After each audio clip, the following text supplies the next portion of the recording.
이렇게 온라인으로 오늘 예배를 드리게 됐네요. 현재 시각 2시 35분입니다. 우리 지금 각 처소에서 지금 예배를 다 여러분들 모여서 또는 각자의 자리에서 각자의 집에서 지금 예배를 드리고 있는 줄로 여러분 압니다. 여러분 이 시간 동일하게 있는 그 자리에 여러분 성령님이 여러분과 함께하고 계십니다. 여러분 안에서 여러분 안에 거하시는 성령님이 우리가 예배당에 와야 주님을 만나는 게 아니죠.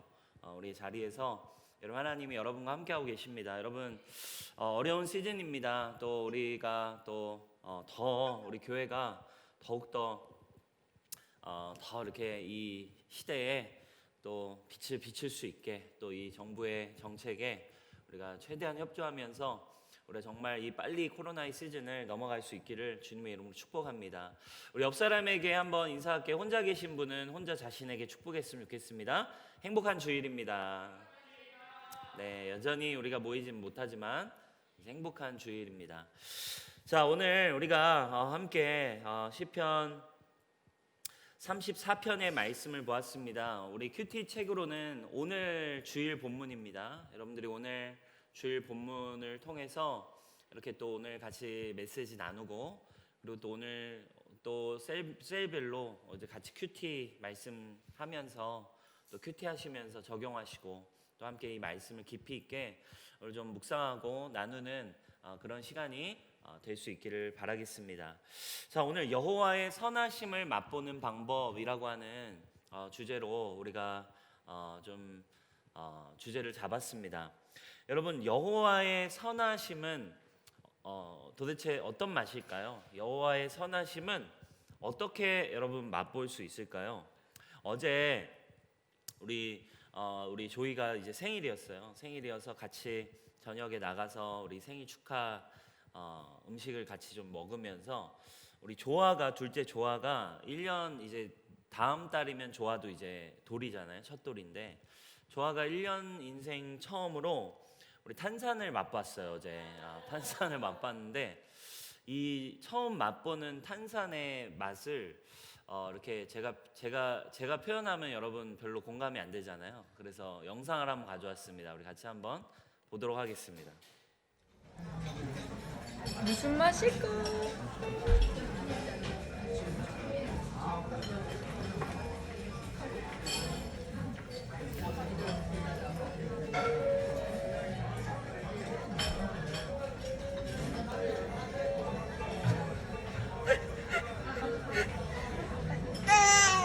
짜릿해? 네, 너무 귀엽죠? 네, 이렇게 처음 탄산을 먹으니까요 눈이 빨개지면서 어른들이 하듯이 약간 나름의 이렇게 표현을 하는 것을 봤습니다. 여러분 이렇게 처음 맛본 이 조아의 영상을 통해서 우리가 좀 보기 원하는 부분은 오늘 다윗이 우리에게 이야기하고 있어요. 여호와의 선하심을 맛보아할지어다 라고 우리에게 이야기하고 있어요. 도대체 여호와의 선하심을 어떻게 맛볼까요, 여러분? 여호와의 선하심을 맛보지 못하는 자, 그러니까 여호와의 선하심을 어쩌면 신앙생활이라고 하면 다른 게 없는 것 같아요. 이 말씀 묵상하면서 우리가 예수님을 믿는다, 신앙생활을 한다는 그냥 한 가지인 것 같아요. 누가 이 여호와의 선하심을 맛봤는가? 누가 정말 이 여호와의 선하심을 정말 경험하고 정말 테이스트 맛보고 누리고 그것을 이렇게 느끼듯이 우리 조아가 먹어본 것처럼 그 경험을 얼마나 하느냐가 사실은 우리 신앙생활이라고 할 수 있는 것 같아요. 아무리 모태신앙, 아무리 어떤 사역, 어떤 일을 한다 한들 그것과 관계없이 우리의 삶은 우리의 포지션과 우리의 사역과 우리의 어떠함과 관계없이 우리의 주님의 선하심을 얼마나 맛보는가와 비례된다라는 묵상이 좀 되었습니다. 여러분 다윗은 우리가 지지난주 봤던 23편에서 이렇게 시를 마무리하죠. 너무 놀라운 23편의 시에서 시를 이렇게 마무리해요. 내 평생의 선하심과 인자하심이 반드시 나를 따를 것입니다 라고 마무리하죠. 여러분 우리의 삶 가운데 정말 이 말씀을 통해서 정말 저에게 주신 이 레마는 8절이었는데 정말 이 여호와의 선하심을 정말 우리 뉴송교회가 이 시즌에 또 우리가 모일 수 없고 우리가 이 코로나 시즌 코람데오라고 오늘 또 우리 예배인도자가 기도도 해줬는데 정말로 이 코람데오 시즌 하나님 앞에 설 때 한 가지인 것 같아요. 여러분 이 시즌 가운데에도 여러분들의 일상 가운데에서 여러분들의 그냥 삶의 시간들 속에 여러분 정말 여호와의 선하심을 맛보아 아는 여러분들이 되기를 주님의 이름으로 축복합니다. 아멘. 네. 여러분 결론적으로 그러면 선하심을 경험하기 위해 필요한 한 가지가 있어요. 선하심을 경험하는 방법은 뭐 결론적으로 말씀드리자면 언제나 결론은 똑같습니다. 우리의 믿음이 필요합니다. 우리의 믿음이 필요한데 그러면 믿음이라고만 말하면 너무 어렵잖아요, 그죠? 선하심을 이 맛보기 위해 믿음이 필요한데 선하심을 맛보기 위해 필요한 이 믿음의 어떤 과정이 좀 있는 것 같아요. 우리가 오늘 두 가지 정도를 우리가 좀 보기 원합니다. 여러분 선하심을 맛보기 위해 믿음이 필요한데 그 믿음을 위해서는 이러한 첫 번째 과정이 반드시 있는 것 같아요. 어떤 과정인가요? 믿음은 실패와 고난을 먹고 자라난다라는 거예요. 여러분 참 쉽지 않은 일이죠. 이것이 참 우리에게 뭐랄까요? 좀 불편한 이야기일 수 있습니다. 그런데 언제나 믿음은 실패와 고난을 먹고 자라나는 것 같아요. 오늘 다윗의 시를 여러분 읽어보셨어요? 우리 뒤에 내일 본문인 뒤에까지 읽어보면 다윗의 시가 정말 성령으로 충만한 상태라는 걸 우리는 좀 볼 수 있어요. 와 정말 너무너무 놀라운 고백이다. 그리고 그러한 고백과 권면을 지금 이제 이 시에 담아서 주님을 찬양하고 있죠. 오늘 이 시편을 읽으면 여러분들이 와 다윗은 정말 놀라운 믿음과 성령의 충만함을 가지고 있구나라고 우리가 그냥 너무나 지나온 시편들처럼 역시 다윗은 진짜 대단한 믿음 갖고 있어. 야 다윗은 정말 찬양이 대단해. 근데 또 사실 솔직한 마음으로 여러분 보면서 뭐야 또 똑같은 고백인데 맨날 똑같은 내용의 시편인데 약간 좀 지루해진다라는 느낌이 들 수도 있습니다. 그런데 여러분 우리가 오늘 이 시편을 읽을 때 이 34편을 읽을 때 이 시가 쓰여진 배경을 우리가 좀 알면 좀 더 이 시가 우리가 조금 더 깊이 있게 다가올 수 있는 것 같아요. 오늘 34편의 제목을 보면 이렇게 괄호로 쓰여 있죠. 우리 한번 말씀 한번 띄워주시겠어요? 1절 제목에 여기엔 없네요. 성경에 이제 나와 있죠. 오늘 말씀 드라마 바이블에도 이렇게 나와 있었습니다. 다윗이 아비멜렉 앞에서 미친 채 하다가 쫓겨나서 지은 시라고 이 시의 제목 앞에 이 제목을 이렇게 달아놨죠. 성경에 친절하게 설명을 써놨어요. 아비멜렉은 블레셋의 왕을 상징하는 말입니다. 마치 애굽의 왕을 바로라고 부르듯이 이 블레셋 이쪽에 이제 왕을 그냥 일컬어서 통칭하는 명칭 아비멜렉이에요. 블레셋 왕 앞에서 미친 채하다 쫓겨나서 지은 시예요. 여러분 이 시가 그러면 성경에 어디로 가면 그 배경이 나와 있냐면 사무엘상 21장과 22장으로 가면 이 다윗의 이야기들이 나오잖아요. 다윗의 이야기들 사무엘상 21장 22장에 있는 그 사건의 내용과 바로 연결되어 있는 시가 바로 이 시편 34편이에요.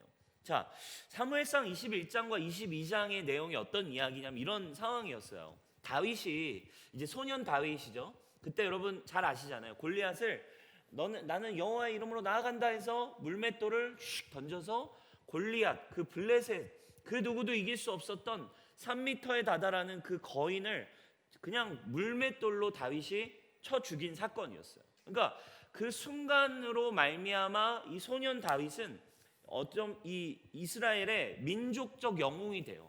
그래가지고 사람들이요 이 영웅이 된 다윗을 이제 엄청 이렇게 좋아하지 않겠습니까? 지금으로 따지자면 진짜 뭐 여기저기 SNS와 방송과 여기저기서 인터뷰하고 도대체 어떻게 했습니까? 그 물맷돌은 어디 걸 사용하셨습니까? 그 물맷돌 언제부터 준비했습니까? 난리가 났을 거예요. 그래서 근데 그 성경에 보면 이런 표현이 나왔대요. 사람들이 막 반응했던 그 사람들의 반응에 이런 표현이 나와요. 백성들이 사울은 천천히요 다윗은 만만히로다 이런 노래를 지어 부른 거예요. 그러니까 사울은 천짜리고 다윗은 만짜리다 이런 얘기죠.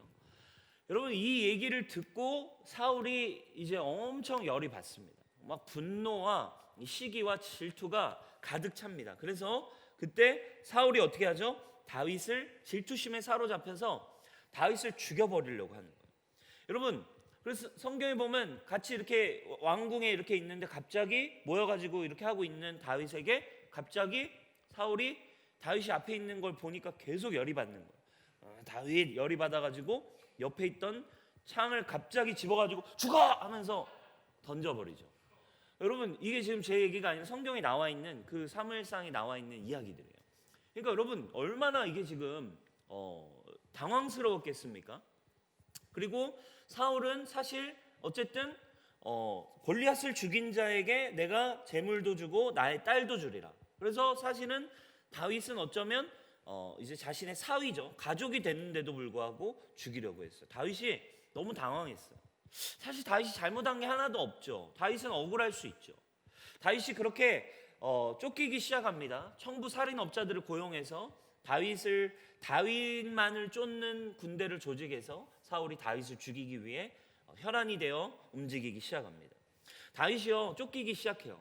그리고 점점 다윗이 이스라엘 땅에서 고립되기 시작합니다. 왜냐하면 다윗이 갈 데가 더 이상 없었어요. 왜냐하면 다윗이 이제 다윗이 그 대제사장 집에 들어갔는데 그 대제사장 집에 그 다윗을 숨겨준 것을 알고 사울이 그 대제사장 일가를 싹 죽여버려요. 여러분, 그러니까 다윗이요 자기를 만나기만 해도 숨겨주기만 해도 다 죽임을 당하니까요. 다윗이 너무나 억울하고 갈 데가 더 이상 없고 너무나 힘들었습니다. 그러니까 이제 다급하니까요. 다윗이 어디로 간 거예요? 여러분, 블레셋 지경으로 도망을 간 거예요. 여러분, 이건 어마어마한 지금 고립된 상황이라는 걸 우리가 알 수 있어요. 갈 데가 없는 거예요. 그러니까 지금 우리로 따지자면 지금 북한 쪽으로 넘어갈 결단을 지금 해버렸다라는 거예요. 블레셋은 누굽니까? 자기가 골리앗을 죽였잖아요. 블레셋이 골리앗을 죽였는데 지금 블레셋으로 망명하고자 했어요. 그래서 사람들이 어떻게 됐습니까? 결국 자기가 다윗이라는 거를 감추고 싶었지만 사람들에 의해 소식통에 의해서 쟤 다윗이잖아. 우리 그 골리앗을 죽인 다윗이야 라고 소문이 또 나기 시작하는 거예요. 그래서 그 소문이 블레셋의 아기스 왕에게 전달되고 아기스 왕이 그 다윗을 데려와라 해가지고 다윗을 만나는 상황이 펼쳐졌어요. 그러니까 여러분, 지금 다윗이 블레셋으로 망명하고 도망치려고 했는데 걸려가지고 지금 블레셋 왕 앞에 사로잡혀요. 여러분, 어떤 상황인 거예요? 그러면 죽을 상황인 거예요. 네가 진짜 우리 블레셋의 원수냐? 그 다윗이냐? 이제 뭐만 남은 거예요? 사실 잡혀서 이제 사형 선고 받고 이제 뭐 공개 재판 뭐 이런 상황이 되게 된 거죠. 여러분, 그때 다윗이 어떻게 했는 줄 아세요? 얼마나 힘들었고 얼마나 어려웠겠습니까? 위기를 모면하기 위해 다윗이 성경에 보면 미친 척을 하기 시작해요. 완전히 미친 사람.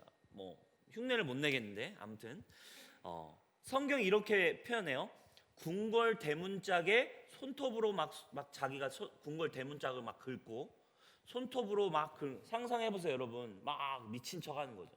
뭐 손톱이 부러질 정도로 막 아무튼 긁었겠죠. 그리고 막 침을 수염에 질질질 흘리면서 완전히 상상해 보세요. 침을 질질 흘리면서 이상한 소리를 내면서 막 벽을 낙서하고 긁는 완전히 미친 사람의 흉내를 내요.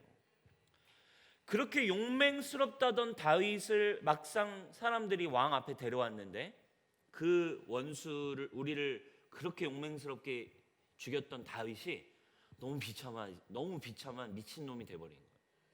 그러니까 아기스 왕이요, 야 미친놈 됐네 그냥. 야 얘 그냥 진짜 완전히 애가 망가졌구나. 야 그냥 얘 그냥 보내라, 내쫓아라, 불쌍하다, 뭐 이런 수준이 된 거죠. 나름 다윗은 위기를 지금 모면한 거죠. 이렇게 블레셋 사람의 이렇게 궁궐에서 가까스로 지금 죽음의 위기를 모면한 다윗이 나와서 쓴 시예요. 그 상황에 나와서, 쉽게 얘기하면 그 상황에 나와서 드린 주일 예배라고 생각할 수 있어요. 오늘 여러분들의 예배가 만약에 지금 여러분 앉아 있는 자리에서, 지금 여러분들이 있는 그 자리에서 만약에 오늘 이 다윗과 같은 상황이었다고 한다면, 여러분들의 직장에서, 또 여러분 가정에서, 또는 여러분들의 관계의 문제 속에서 이런 상황이라고 생각하고 오늘 여러분 이따가 본문을 한번 다시 묵상해 보세요. 놀라운 고백이 아닙니까, 여러분? 정말 이 성령 충만한 고백은 우리가 알 수 있는 한 가지가 있어요. 이 성령 충만한 고백이, 여러분, 어떤 고백이라는 거예요? 뭔가 일이 잘 풀려서 이런 멋진 표현을 한 게 아니고, 은혜를 엄청 받은 상태에서 이런 주님을 향한 찬양을 드린 게 아니고, 뭔가 자신의 삶에 새로운 돌파가 일어나서 와, 주님을 찬양합니다라고 고백한 고백이 아니었다라는 거예요. 지금 이 시편의 고백은 다윗 인생에 지금까지 정말 어쩌면 정말 그냥 평범하게 자라오고 또 하나님의 인도함 가운데 승승장구를 했어요. 주님의 좋은 축복들을 정말 막 경험하고, 어쩌면 골리앗을 죽였던 인생의 가장 폭발적인 성장을 경험한, 이 성장 이후에 찾아온 인생 일대의 광야, 인생 일대의 고비, 정말 이전에 이것보다도 더 경험할 수 없는 수치를 경험했을 때 시작한 고백이었다는 거예요. 여러분, 우리가 여기서 알 수 있는 한 가지가 뭡니까? 다윗이 이 시간 속에서 처음부터, 우리가 알고 있는 다윗, 처음부터 위대한 믿음의 사람이 아니었다는 것입니다. 다윗은 철저하게 성장과 넘어짐과 실패와 광야와 이런 수치와, 우리네 인생 누구나 다 경험할 수 있는 실패와 수치와 어려움과 연단과 힘든, 정말 말 못할, 여러분 얼마나 억울했겠습니까? 가족에게 버림당하고, 또 사람들에게 억울하게 쫓김당하고, 그리고 내가 잘못한 게 하나도 없는데 완전히 말도 안 되는 갑질에 의해, 어쩌면 말도 안 되는 일에 의해 나의 가졌던 내 성공의 모든 걸 다 잃어버리고, 그 상황 가운데, 이런 우리네 인생에 누구나 겪을 수 있는 이런 과정 속에서, 고난 속에서, 어려움 속에서 철저하게 다윗이 그저 하루하루 이 연단과 믿음을 경험하면서 부딪혀가는 과정이었다는 걸 우리가 알 수 있어요. 여러분, 당시에 다윗의 믿음은 사실은 다윗이 사울왕의 질투와 이 위협을 감당할 수 없었던 것 같아요. 사실은 여러분, 블레셋으로 넘어간다라는 거는 있을 수 없는 일이에요. 그러면 안 되는 일이었어요. 근데 사실 그만큼 다윗도 연약했던 거예요. 그만큼 다윗도 지금 사리 분별할 수 없을 정도로 마음이 힘들었던 거예요. 지금 내가 죽게 생겼는데 그게 문제야? 하는 수준의 믿음이었어요. 미친 짓을 하면서 위기를 모면해야 할 정도로 여호와 앞에, 골리앗 앞에서도 당당했던 다윗이 왜 이렇게 연약해졌냐고요. 골리앗 앞에서 생각해 보세요. 역대 그 누구도 이긴 적이 없는 장수 앞에서도 위대했던 다윗이 이상해요. 갑자기 왕 앞에, 사람들 앞에 미친 척을 한다니까요. 연약함이에요. 다윗이 믿음이 없었어요. 그 정도의 수준이 아니었습니다. 그렇죠? 다윗은 이렇게 비겁하고 비굴한 상황에 처해서 또 해서는 안 된 선택이죠. 지금 자기가 죽인 원수의 나라로 지금 도망친다니요. 지혜로운 선택은 아니었지만 그만큼 다윗이 연약했어요. 사리 분별이 아직 되지 않았고, 아직 정말 지혜롭지 않았던 시즌이었습니다. 어쩌면 정말 좌충우돌, 실수투성이었어요. 그런데 오늘 우리가 이 시를 통해 분명히 고백할 수 있는 한 가지는 뭐예요? 하나님은 그 수준에 있는 믿음을 가진 다윗도 그 믿음으로 나아갈 때 그 다윗을 주님이 사랑하셨고, 다윗을 주님이 지키고 보호해 주셨다라는 것입니다. 아기스 왕의 눈에 다윗이 불쌍하고 초라해서 진짜 조금도 위협적인 존재가 더 이상 아니라고 느껴지지 않게 하심으로 다윗을 구원해 주셨어요. 아마 미친 척하면서도 다윗은 하나님 앞에 기도했던 것 같아요. 오늘 본문을 보니까 주님, 저를 구해 주세요. 주님, 이 상황을 좀 한번 넘어가게 해주세요. 아마 기도하면서 그 궁에 끌려갔던 것 같아요. 그러면서 나름 비굴하지만 미친 척하면서 이 위기를 넘게 해주세요 기도했더니 하나님이 아비멜렉의 마음을 움직이셔서 구해주셨다라고 오늘 고백하고 있어요. 누구나 처음부터 산을 옮길 만한 믿음을 여러분 가지고 있지 않습니다. 사랑하는 여러분, 여러분들의 지금 상황과 환경과 믿음에 대해서 여러분 절대 좌절하지 않는 여러분 되시기를 주님의 이름으로 축복합니다. 다윗에게는 이 정도 수준도 어쩌면 너무너무 놀라운 하나님의 사랑의 경험이었어요. 여러분, 우리에게도 그런 경험이 있죠? 지난날 하나님의 은혜를 체험했던 일들, 여기저기 간증도 하고 글도 썼고, 오늘 또 민주자매 우리 너무너무 귀한 간증을 했지만, 여러분 정말 너무 우리가 이런 믿음의 경험을 하고 또 저의 삶도 이렇게 정말 주님을 만났었던 때, 또 주님을 은혜를 체험했던 때 생각하지만, 제가 한 번씩 진짜 한 10년 전 썼던 일기장을 보면요, 진짜 너무 손발이 오그라드는 상황이 너무 많은 때가 있어요. 이걸 내가 이렇게 했었다고? 야, 진짜 내가 또 한편으로는 이때는 이 작은 것에 내가 감사를 또 하고 있었네 라는 많은 것들이 떠오르기도 하죠. 아주 작은 것, 지금 생각하면, 지금의 믿음으로 보면 진짜 별것도 아닌 문제에 제가 막 울었더라고요. 지금 생각하면 지금의 저의 상태에선 별것도 아니고 그냥 쉽게 넘어가는 고난 앞에, 그때는 제가요 막 내 인생 끝났다라고 막 하나님 앞에 푸념하던 때가 있었어요. 근데 누구나 여러분 보면 그러한 과정이 있습니다. 그런 과정을 통해 믿음이 세워진다라는 거예요. 다윗의 믿음도 사실 처음에는 이 정도였다라는 거예요. 사무엘상 21장에 나오지 않지만 다윗이 블레셋 아기스 왕 앞에 끌려갈 때 정말 간절히 기도했고 정말 두려웠던, 정말 하나님 저 두렵습니다. 이 왕 앞에 끌려가고 블레셋에 왔는데 붙잡혔어요. 두려운 마음이 4절에 잘 나와 있죠. 우리 4절 한번 같이 읽어봤으면 좋겠어요. 4절입니다. 우리 4절 말씀 같이 한번 읽어보겠습니다. 시작. 내 모든 두려움에서 나를 건지셨도다. 내가 주님을 간절히 찾았고 내가 주님을 구했더니 내게 응답하셨고 이 두려움에서 주님 나를 건져주셨네요. 다윗의 고백이었어요. 다윗의 수준에서는 하나님의 은혜였어요. 우리가 볼 때는 믿음이 정말 없었네 라고 볼 수 있지만, 그 상황의 다윗에게는 정말 하나님의 은혜를 경험했습니다. 6절입니다. 이 비천한 몸도 부르짖었더니 주님께서 들으시고 온갖 재난에서 구원해 주셨다. 이 곤고한 자가 부르짖음에 여호와께서 들으시고 그의 모든 환난에서 구원하셨습니다. 이렇게 저 곤고하고 비천하고 찌질한 제가 주님께 구했는데 주님 감사합니다. 비겁해 보이고 부족하지만 여러분, 그럼에도 주님을 찾을 수 있다면 여러분들의 믿음이 성장하게 될 것을 여러분 인하여 주님께 감사하시길 주님의 이름으로 축복합니다.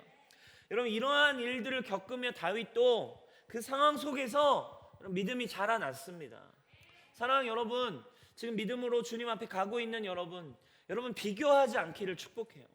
그리고 그 비교 속에서 사단이 주는 정죄와 또 다른 것들을 통해 오는 것들이 아니라 지금 여러분들의 수준, 여러분들의 환경, 여러분들의 상황 속에 최선을 다해 여러분, 중요한 것은 다윗처럼 여러분 하나님을 의지하고 하나님을 바라보며 나아가는 여러분 되기를 주님의 이름으로 축복해요.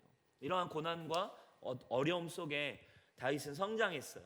많은 사람들은 하나님의 선하심을 인간적으로 생각합니다. 선하심 한번 생각해 보세요. 선하심, 누가 선합니까? 선함을 어떻게 경험해요, 여러분? 착한 사람 하면, 선한 사람 하면 누가 떠오르나요? 나에게 착한 일을 해주는 사람, 나에게 빵을 주는 사람, 나에게 돈을 주는 사람, 이런 프레임을 어쩌면 우리는 계속 그대로 하나님께 적용하니까 하나님의 선하심을 잘 경험 못하는 거죠. 그래서 여러분, 자기에게 일어나고 있는 고난이나 실패의 일이 정말 하나님의 인도하심인지 잘 모르겠어요 라고 고백하는 사람이 많아요. 선하심이라고 하는 프레임을, 인간적인 프레임을 하나님께 적용하는 거예요. 착한 일, 내가 잘 되는 일, 나를 인정하는 일, 나를 높여주는 일, 마치 이런 것들만 우리는 선함이라고 한정 지어 놓는 거죠. 그래서 하나님, 왜 제게 이런 일이 생겨요? 하나님, 제가 왜 이런 고난을 경험합니까? 하나님, 저는 왜 이 일이 제 뜻대로 잘 풀리지 않죠? 하나님의 인도하심인지 잘 모르겠다라고 이야기해요. 그러나 그렇지 않습니다. 여러분, 하나님의 선하심은 푸른 풀밭 쉴만한 물가도 경험되지만 진짜 선하심은 어쩌면 사망의 음침한 골짜기에서 우리는 경험할 수 있다라는 거예요. 왜 그럴까요? 우리는 연약해서 푸른 풀밭 쉴만한 물가에서는 어린 아이라도 세상 사람도 신에게 감사하더라고요. 그렇죠? 부처님, 하나님, 누구 다 찾으면, 산신령님 다 찾으면서 잘 되는 일 앞에는 세상 사람도 감사를 고백해요. 그러나 여러분, 우리가 진짜 하나님이 나의 하나님이시다, 유일하신 하나님, 나를 인도하신 하나님이시고 그분은 나를 이끄시는 선한 목자시다, 선하심을 경험하는 때는 언제입니까? 여러분, 우리의 고난과 우리의 절망과 우리의 실패의 시간 속에 여러분들의 믿음이 정말 선하심을 경험하는 재료가 됨을 여러분 믿는 은혜가 있기를 주님의 이름으로 축복합니다. 여러분, 이런 코로나 시즌, 여러분 한국교회 막 어려움 가운데 놓여 있어요. 한국교회가 뿌린 씨로 맺는 지금 열매를 거두기도 하고 있고 여러 가지로 지금 이 코로나 앞에 한국교회가 진통하고 있지만 여러분, 이러한 실패, 이러한 고난, 이러한 어려운 시간 속에 저는 우리 뉴성교회의 모든 한 사람 한 사람이 우리가 예배도 드릴 수 없고 모일 수도 없고 할 수 있는 게 없지만 여러분, 이 시즌 여러분 한 사람은, 우리는, 남빈 목사는, 여러분은, 우리 모두는 더 선하심을 경험하고 맛보아 하는 시즌이 되기를 축복합니다. 아멘. 한 사람이 바다에 갔어요. 너무나 넓고 멋있었습니다. 한 사람은 바닷가에 가서 수영을 하네요. 또 한 사람은 바닷가에 갔는데 서핑을, 이 보드를 타고 서핑을 즐깁니다. 또 한 사람은 바다에 왔는데 배를 타고 배 위에서 바다를 즐겨요. 또 한 사람은 잠수복을 입고 와서 바다 속에 들어가서 바다를 즐깁니다. 여러분, 이처럼 어때요? 하나님을 믿는 것도 마찬가지예요. 어떻게 경험할 것인가의 문제입니다. 하나님도 그냥 겉에서 바라보기만 하는 사람이 있습니다. 그러나 하나님의 선하심, 하나님의 그 성품을 파도를 타며 배를 타며 바다에 깊이 빠져 들어가서 잠수하며 헤엄치며 경험하는 사람들이 있어요. 여러분, 오늘 이 찬양의 가사들, 우리가 부르는 찬양은 똑같지만 누가 고백하는가, 누가 믿음으로 그 하나님의 선하심 앞에 나아가는가에 따라 달라지는 거죠. 여러분, 주 이름 찬양이라고 하는 찬양, 제가 좋아하는 찬양인데요, 매트 레드맨이라고 하는 영국의 예배 인도자가 지은 곡입니다. 주 이름 찬양하는 찬양 있잖아요. 근데 그 찬양을 이 매트 레드맨이 욥기의 가사를 가지고 썼어요. 모든 걸 다 잃었음에도 주님 앞에 찬양했던 욥의 그 고백 있잖아요.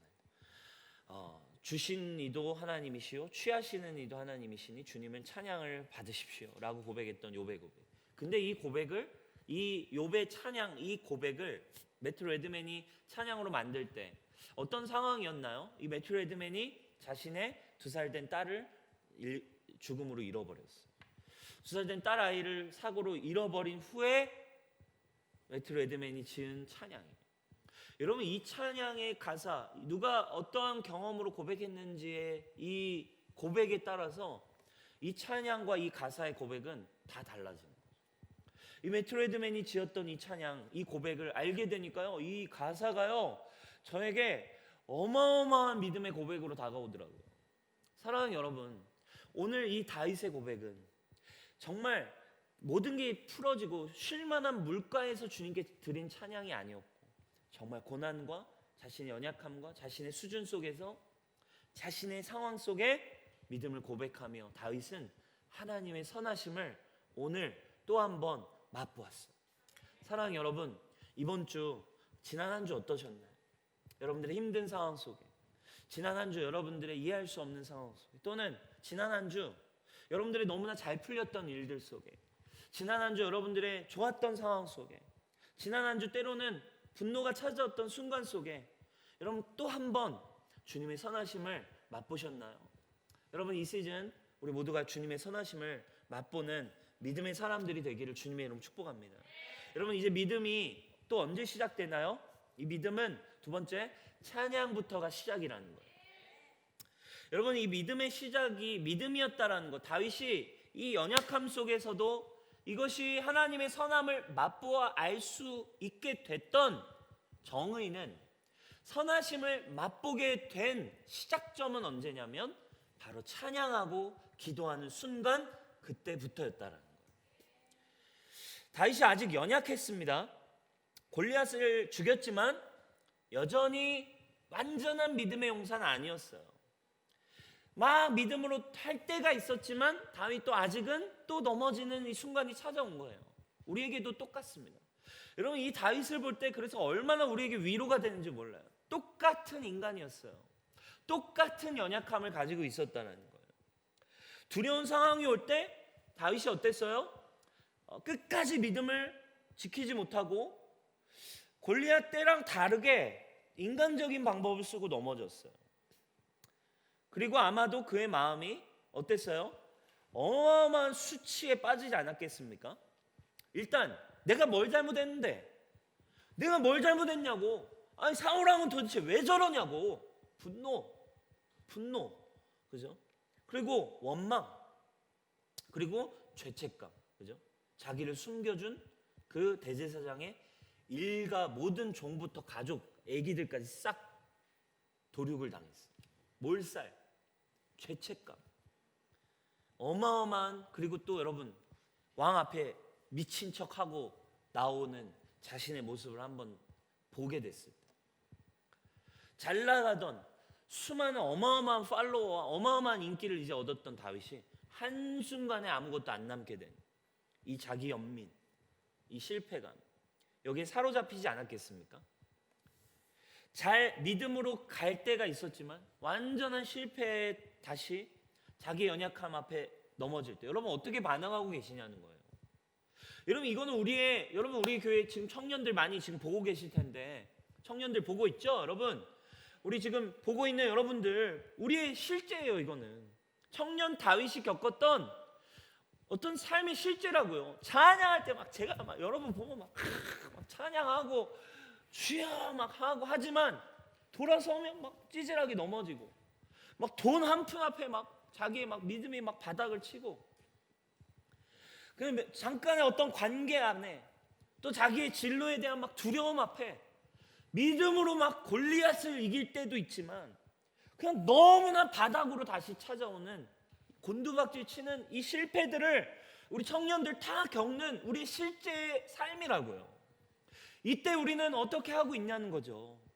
이때 계속 더 정죄감, 더 실패감, 거짓이었나 봐. 그러니까 이때는 너 그때 했던 골리앗을 무찔렀던 거는 너 개뻥인 거야. 너 거짓말이었던 거야. 너 그냥 쇼했던 거야. 나 가식적인 놈.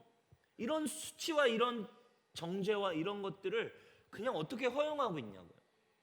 다윗은 잘 나갔다가 완전히 바닥으로 온 이 상황 속에, 이 실패 속에 다윗은 뭘 선택한 거예요? 하나님의 선하심을 맛보는 자리로 나아갔어요. 믿음의 자리인 뭘 시작했대요? 연약하지만 그 수준에서 주님께 간구했고, 그 수준에서 하나님께 감사와 찬양의 자리로 나아간 것이 다윗의 믿음의 성장, 위대한 다윗의 비결이었다라는 것을 여러분 믿으시기를 주님의 이름으로 축복합니다.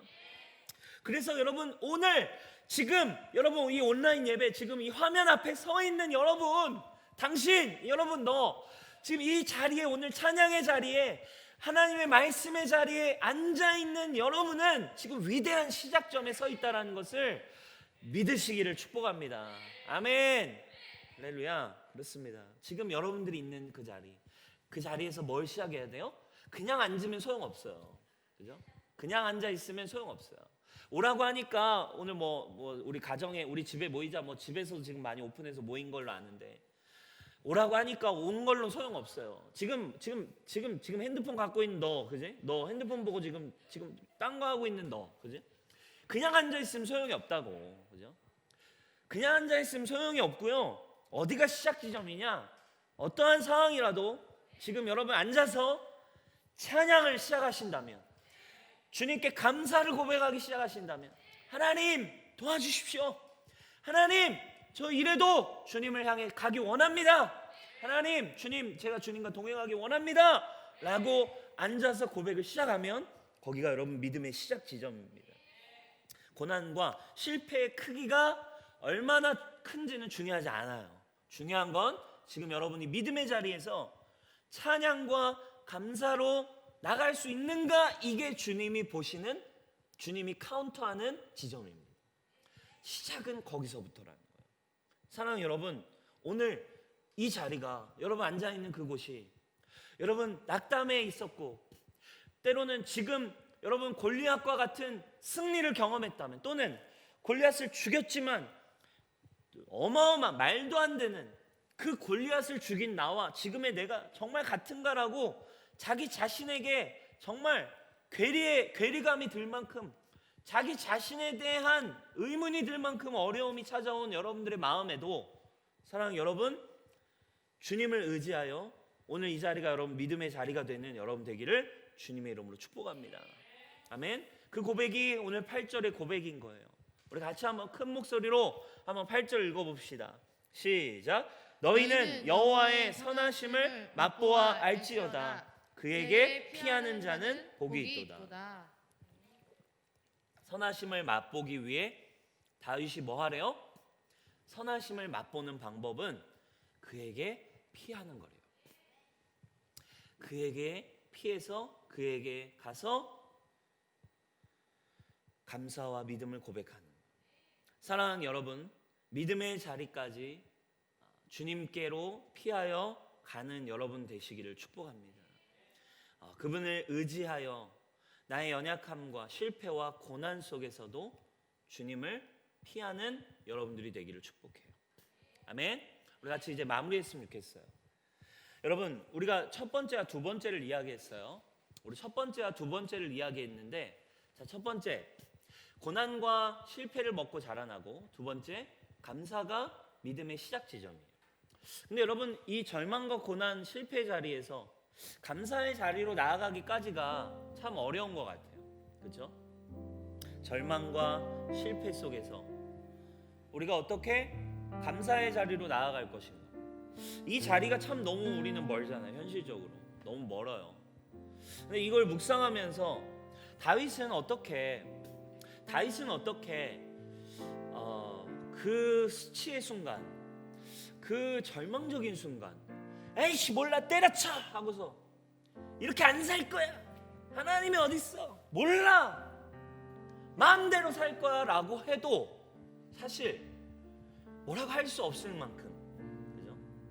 아유 그래 공감이 된다라고 싶을 만큼 이런 위기에 다윗이 어떻게 그 궁궐에서 그렇게 수치를 당하고 나와서 이런 고백을 하냐고요. 주님, 저의 고백을 들으셨군요.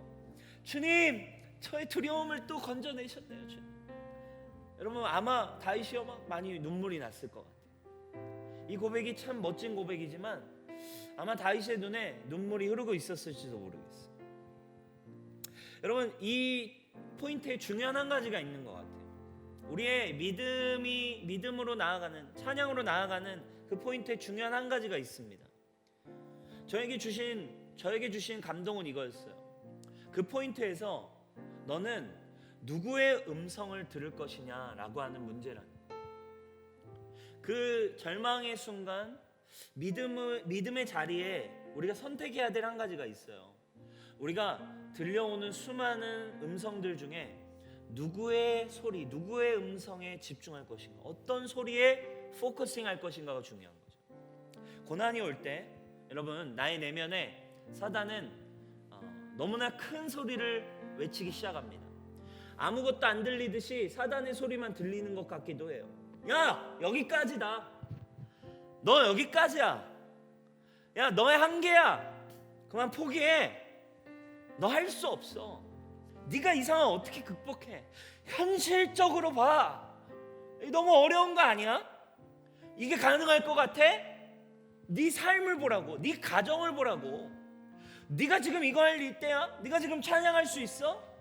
난 못해. 넌 못해. 라는 소리가 엄청나게 들려오죠.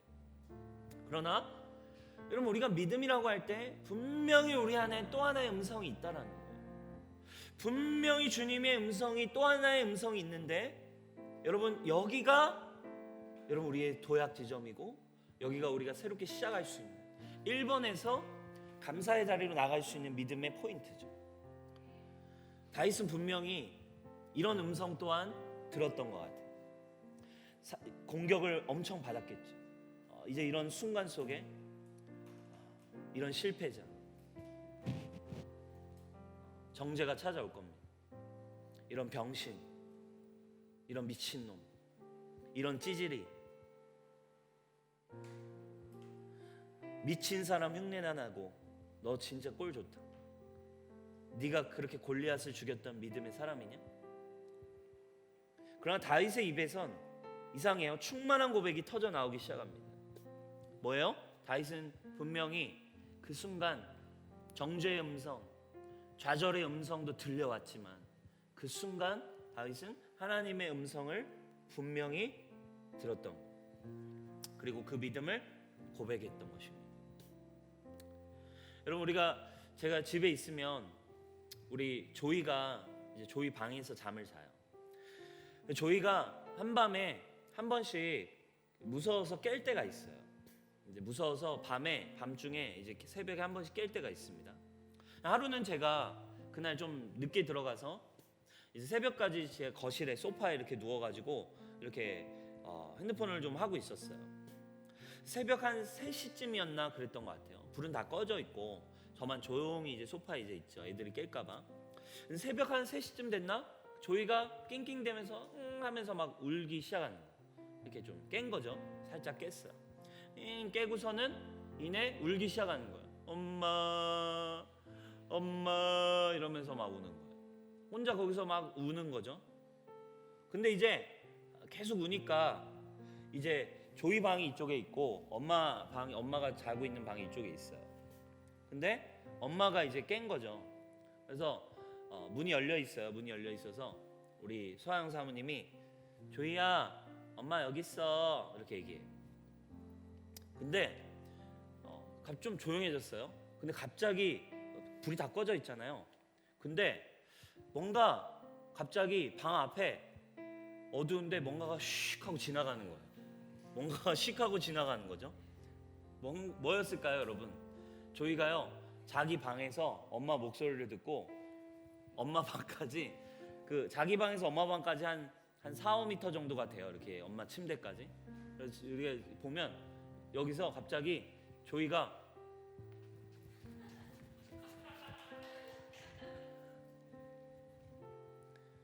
어두운데 갑자기 뭔가가 슉 하고 가로질러서 가는 걸 봤어요. 자기 방까지, 자기 방에서 엄마 방까지 달려가더라고요. 그리고는 더 이상 울음소리가 들리지 않았어요. 엄마 방에 있는 곳에 가서 아무 소리도 들리지 않고 이제 엄마 침대에 누워서 엄마 품에서 평안하게 잠이 들었어요. 시편 34편 8절 말씀 이렇게 얘기합니다. 너희는 여호와의 선하심을 맛보아 알지어다. 그에게 피하는 자는 복이 있도다. 사랑하는 여러분, 고난이 올 때 찬양의 자리로 나아갈 수 있는 한 가지 일이 있습니다.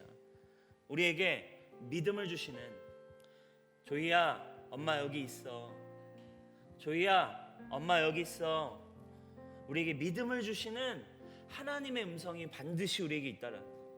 우리의 영에 사랑한다 말씀하시는 주님의 음성이 분명히 우리에게 있습니다. 그것이 여러분들에게 부족합니까? 말씀을 읽으십시오. 예배 자리에 나오십시오. 기도의 자리를 사모하십시오. 그 시간들을 통해 여러분의 영 안에 점점 분명히 여러분들의 고난과 절망과 실패를 이겨내게 하시는 하나님 아버지의, 예수님의 음성이 여러분들의 영 안에 실패의 순간에 들려오게 될 거라는 거예요. 이런 찌질이, 이런 실패자, 이런 병신, 이런 미친놈이라는 정말 참수와 거짓의 소리가 들려올 때, 포기해라는 소리가 들려올 때 여러분 영 안에는 분명히 여러분 안에 계신 예수님이 말씀하실 거예요. 딸아, 아들아, 내가 여기에 있다. 내가 너와 함께한다. 나에게로 와라 라고 말씀하세요. 예수님이 이 땅에 오셔서 분명히 우리에게 말씀하셨어요. 마태복음 11장 18절 수고하고 무거운 짐진 자들아 다 내게로 와. 내가 너희를 쉬게 하리라. 누구든지 목마르니 내게로 와서 마셔라. 내가 너희를 살아나게 할 것이다. 딸아, 아들아, 내가 여기에 있어. 일로 와. 라고 하는 여러분 음성이 들리시고 그 음성을 향하여 오늘도 여러분 나아가서 선하심을 맛보아하는 것, 주님께로 피하는 자. 오늘 이게 다윗의 삶이었던 것 같아요.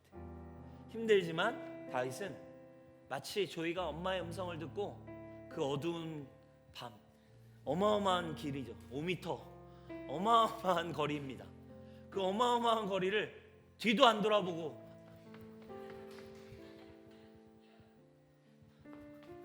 여러분, 오늘 여러분 이렇게 달려가서 주님 품에 안기십시오. 주님의 음성을 듣고 그분에게 가십시오. 그분에게 피하는 자가 주님의 선하심을 날마다 맛볼 수 있을 거예요. 그리고 거기서 여러분들의 찬양과 감사가 오늘 셀 모임의 자리, 여러분 혼자 있는 자리, 여러분들의 SNS에서, 여러분들의 마음속에서 터져나오는 시즌이 되기를 주님의 이름으로 축복합니다. 우리 찬양 한 절 우리 같이 고백을 부르고 우리 기도하고 마무리하겠습니다. 우리 함께 찬양할까요? 땅이 변하든지 산이 흔들려도, 땅이 변하든지 산이 흔들려도 난 두렵지 않네. 바다 솟아나고 폭풍 몰아쳐도 난 두렵지 않네. 만군의 여호와, 만군의 여호와 함께 하시니 난 두렵지 않네. 하나님은 우리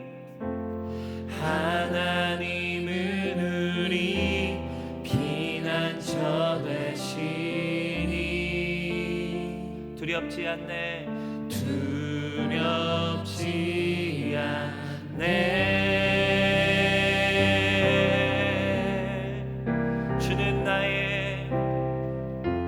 주는 나의 피난처, 주님을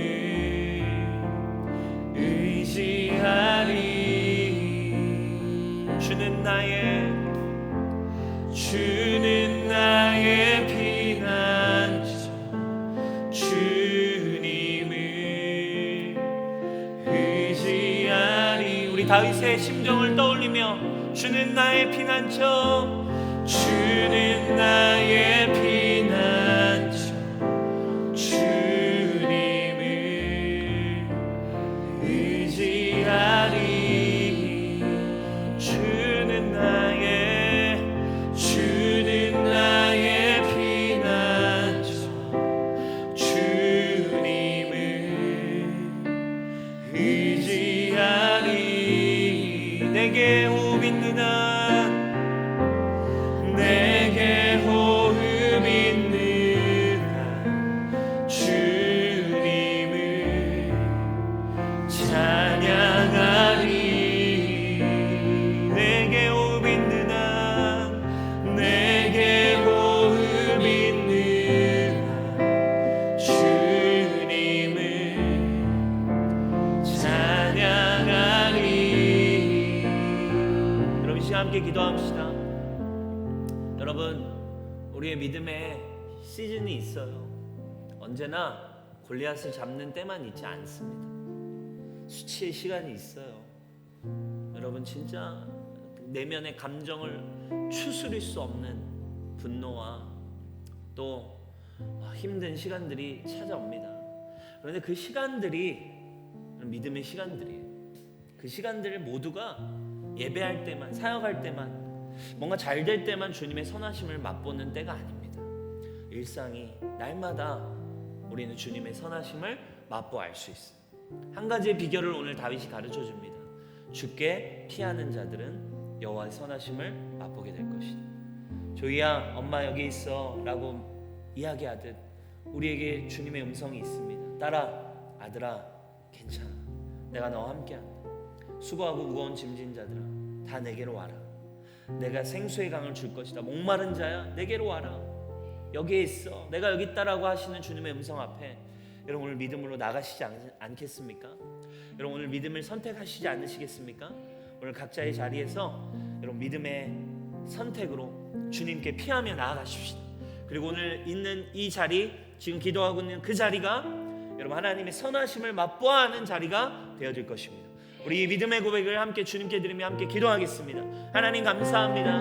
오늘 우리가 주님께 기도하며 나아갑니다. 주님, 실패의 자리, 고난의 자리에 있지만 오늘 다윗과 같이 하나님 주님을 바라보며 주님을 의지하며 나아가기를 소망합니다. 주님, 실패의 크기와 고난의 크기가 중요한 게 아니라 오늘 내가 주님을 의지할 것인가, 오늘 내가 주님을 따라갈 것인가, 오늘 내가 주의 선하심을 맛볼 것인가 하는 그 선택이 나에게 새로운 시작임을 주님 의지합니다. 그것이 나의 새로운 시작임을 선포합니다. 하나님, 나의 삶은 새로워질 것이며 나의 삶이 주님과 함께 일어날 것이며 주님과 함께 믿음으로 일어날 것입니다. 하나님, 오늘 주님 앞에 나아가게 될 것이며 하나님, 우리의 삶 가운데 주님, 우리가 주님을 바라보며 나아갑니다. 주님 그렇습니다. 여러분, 오늘 10절에 이런 표현이 나옵니다. 젊은 사자는 굶주리려니와 여호와를 의지하는 자는 굶주리지 않는다. 이게 무슨 말일까요? 여러분, 젊은 사자가 왜 굶주리나요? 젊은 사자는 굶주리지 않습니다. 늙은 사자가 굶주리죠. 여러분, 젊은 사자는 밀림의 왕입니다. 젊은 사자는 굶주릴 일이 없어요. 강력하거든요. 그죠? 무서울 게 없습니다. 굶을 일이 거의 없다라는 거예요. 그럼에도 간혹 젊은 사자여도 진짜 어려운 때가 오면, 어려운 시즌이 오면 먹을 먹이들이 나타나지 않으면 아무리 젊은 사자여도 굶주릴 때가 있다라는 거예요. 무슨 말이에요? 그 누구라도 결국 이 세상에 그 누구라도 실패하지 않을 리 없다라는 거예요. 그 누구라도 연약함이 찾아오지 않을 사람 없다라는 거예요. 아무리 세상에서 잘 나가도 아무리 어려워도 우리에게 연약함과 실패와 두려움의 시간이 찾아온다라는 겁니다. 그러나 분명히 얘기합니다. 여호와를 의지하는 자는 굶주리지 않을 것입니다. 여호와를 의지하는 자는 목마르지 않을 것입니다. 주님께로 피하는 자, 날마다 선하심을 맛보며 날마다 주님의 인자하심을, 선하심을 찬양할 수 있는 예배자로 여러분 서시기를 주님의 이름으로 축복합니다.